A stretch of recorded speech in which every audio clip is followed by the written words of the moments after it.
Bonjour YouTube, comment ça va? J'espère que vous allez tous très bien, ravi de vous retrouver pour le 38e numéro de Cyclisme Actu. On est lundi et c'est le jour de repos pour les coureurs du Tour de France. On va en profiter tous ensemble pour revenir sur les 4 enseignements de cette première partie de Grande Boucle.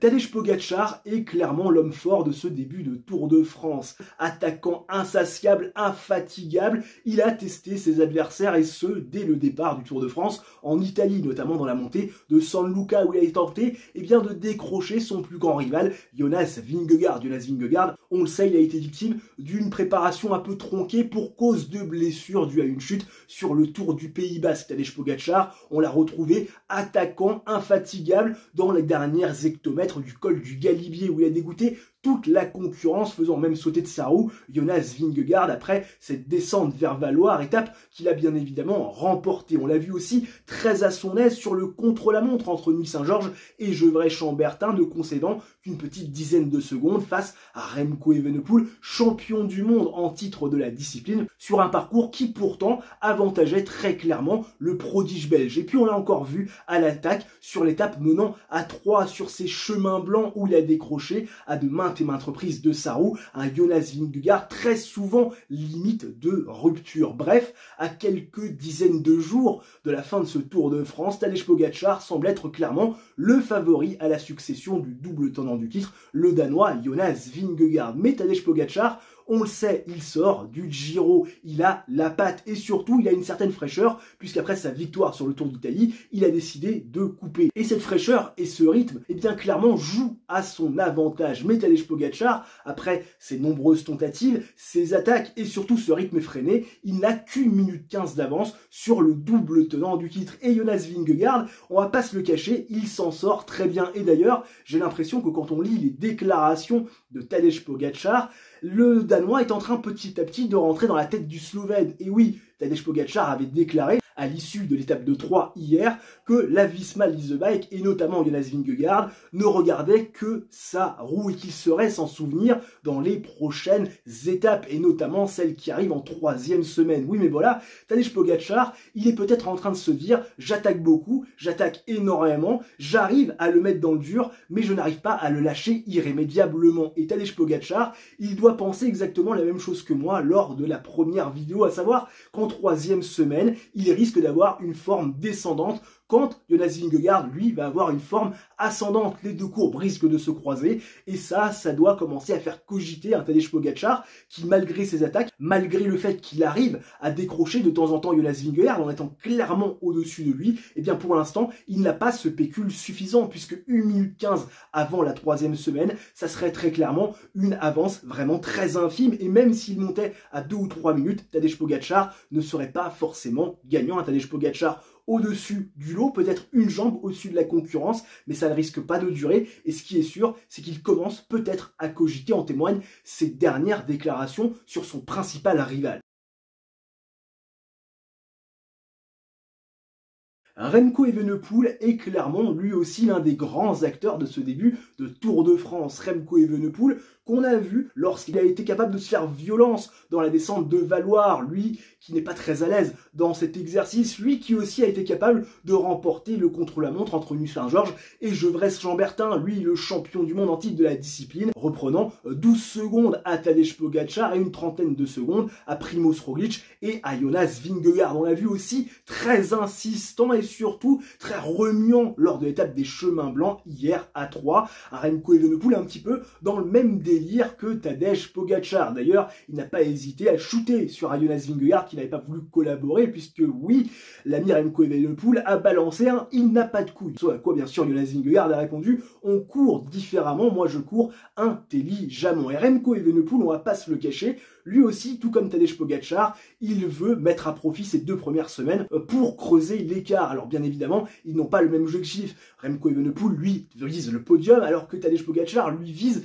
la victoire. Pourquoi est-ce qu'ils sont dans le même mood et surtout sur la même longueur d'onde? Eh bien parce que Remco Evenepoel, tout comme Tadej Pogačar, redoute certainement la 3e semaine. Cette 3e semaine avec cet enchaînement de cols, cette altitude qui ne réussit pas toujours à Remco Evenepoel et puis surtout ces descentes où on le sait, il n'est pas très à l'aise et certaines semaines seront sinueuses. Et c'est important pour lui sur ces 2 premières semaines qui sont propices à l'attaque, qui sont propices justement à créer des différences, et notamment avec ce chrono du côté de Nuit Saint-Georges pour relier Gevrey-Chambertin. C'est le moment pour lui de prendre de l'avance au classement général pour essayer d'avoir un pécule sur Primoz Roglic pour aller jouer le podium, et pourquoi pas aussi sur Juan Ayuso, même si ce dernier, membre de l'équipe UAE, court un petit peu, on va dire, de manière surprenante depuis le début de cette grande boucle, mais lui aussi n'est toujours pas relégué dans la course au maillot blanc, et ça pourrait être un adversaire. En tout cas, ce qui est sûr, c'est que Remco Evenepoel a tout très bien fait depuis le début de ce Tour de France. Il se fait la peau et il semble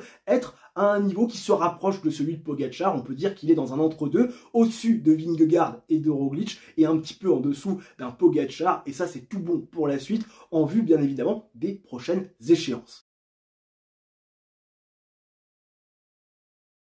Jonas Vingegaard, on le sait, il a vécu une préparation pour le Tour de France assez spéciale. Il a chuté sur le Tour du Pays Basque, il a été blessé, on le rappelle, un pneumothorax, des côtes fracturées, un omoplâtre également dans la bataille, et forcément il arrive avec une forme qui n'est pas optimum. Mais l'ami Jonas Vingegaard, qu'on le veuille ou non, il est encore dans les clous. Seulement 1 minute 15 de concédé à Tadej Pogačar après presque 10 étapes. Et autant vous dire que Jonas Vingegaard, il est plutôt content de ce retard sur Tadej Pogačar, parce que oui, tout comme nous, il pense qu'il sera capable en 3e semaine de faire la différence. Et contrairement à Tadej Pogačar et un Remco Evenepoel qui attaque sans sourciller et sans se poser trop de questions, eh bien on a un Jonas Vingegaard, lui, qui court intelligemment, qui réfléchit, qui essaye tout simplement d'utiliser son équipe, qui est peut-être un petit peu plus affaiblie que celle de la UAE, mais qui, hier, sur les chemins sablonneux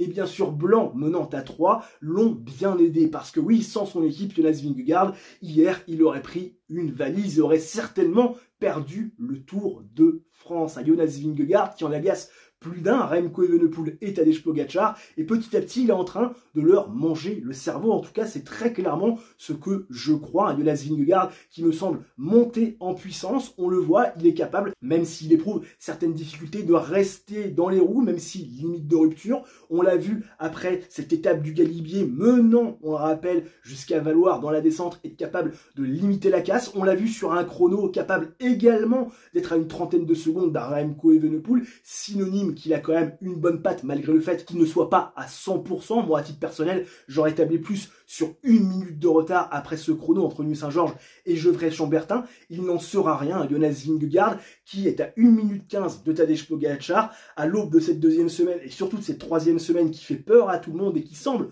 pas forcément effrayer le Danois, double vainqueur du Tour de France en titre. C'est vrai que ça reste une bonne petite opération. Il sera intéressant justement de voir ce qui va se passer dans cette 2e semaine de Tour de France, s'il va être capable de maintenir cet écart ou si au contraire il aura un petit éclat de plus qui permettra potentiellement à Tadej Pogačar et à Remco Evenepoel de voir venir.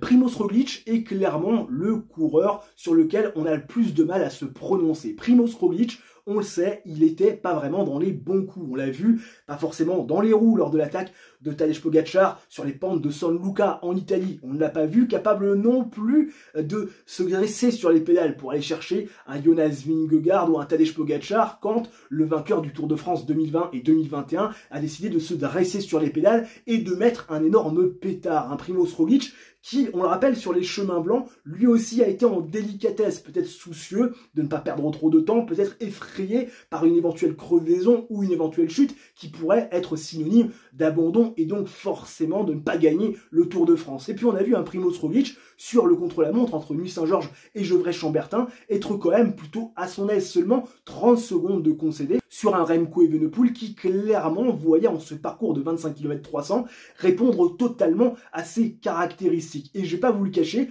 au moment où on se parle, il est très difficile pour moi de se prononcer sur la suite du Tour de France pour Primoz Roglic. Sera-t-il capable de monter en puissance ou va-t-il petit à petit exploser? Honnêtement, le suspense est entier. J'ai beaucoup de mal à lire en Primoz Roglic. On le sent vraiment impassible, il donne pas beaucoup d'informations. On sait que sa tenue sur un vélo et son comportement sur la bicyclette n'est pas forcément gage d'une bonne ou d'une mauvaise forme. Et pour l'instant, il est encore dans le match, malgré le fait qu'il ait pris un petit éclat. C'est vrai que si sa forme monte petit à petit crescendo, il pourra être un candidat au podium. Et si au contraire, eh bien, sa forme va décrescendo, ça pourrait justement avoir une opportunité assez intéressante pour un Juan Ayuso ou même pour d'autres outsiders de s'immiscer sur le top 5 du Tour de France et pourquoi pas même sur le podium.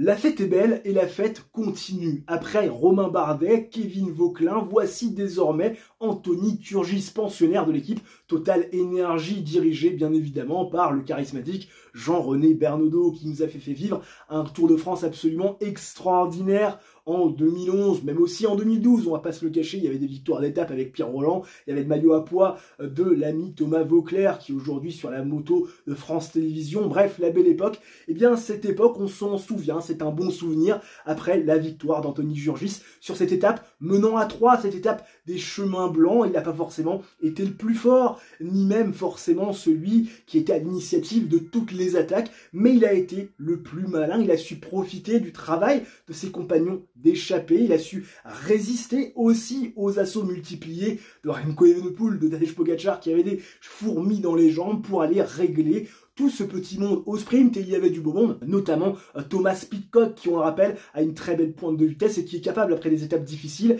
de justement régler ses adversaires au sprint. Benoît Cosnefroy s'en souvient sur l'Amstel Gold Race il y a quelques années. Bref, Anthony Turgis a remporté une victoire de prestige, sa plus belle victoire en carrière, lui qui avait terminé deuxième de Milan-San Remo il y a quelques années. Anthony Turgis qui a une histoire particulière avec le Tour de France, très contrastée, une histoire particulière et contrastée également avec le vélo. Ses frères ont pratiqué le vélo à niveau professionnel avant d'arrêter pour des problèmes d'ordre cardiaque. C'est le dernier de cette fratrie et c'était surtout le dernier espoir pour aller chercher une grande victoire sur le Tour de France, et il l'a fait alors qu'on s'y attendait très clairement pas. Alors après, je vais pas vous le cacher, quand je l'ai vu très malin, très bien placé sur le sprint, je me suis dit ah, il y a peut-être moyen, il peut peut-être aller chercher cette victoire d'étape, peut-être aller coiffer tout le monde au poteau. C'est ce qu'il a fait, une 3e victoire française sur ce Tour de France. Bien évidemment, désormais, on n'attend qu'une seule chose, la 4e, parce que oui, on est gourmand et parce que ces Français nous surprennent de manière générale. Alors bien évidemment, on le sait, il n'y en aura aucun qui va peser pour le classement général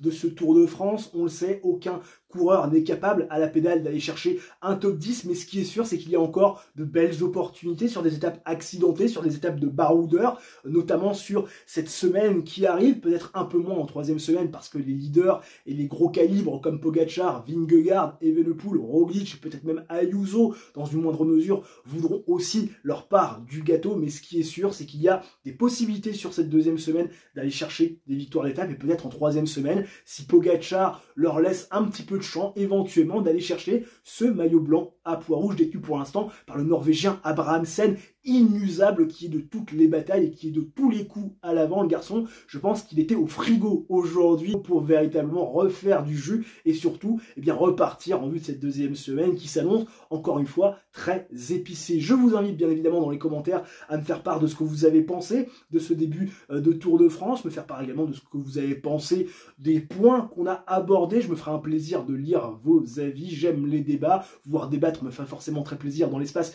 qui vous est dédié, bien évidemment dans le respect de chacun, j'insiste toujours là-dessus, c'est très important pour moi. Si la vidéo vous a plu, le coup du chapeau, le like, l'abonnement et l'activation de la cloche, ça mange pas de pain, c'est totalement gratuit, ça aide la chaîne au référencement, et nous on se retrouve très prochainement pour une nouvelle vidéo de sport. D'ici là, portez-vous bien, ciao bye bye et à la prochaine.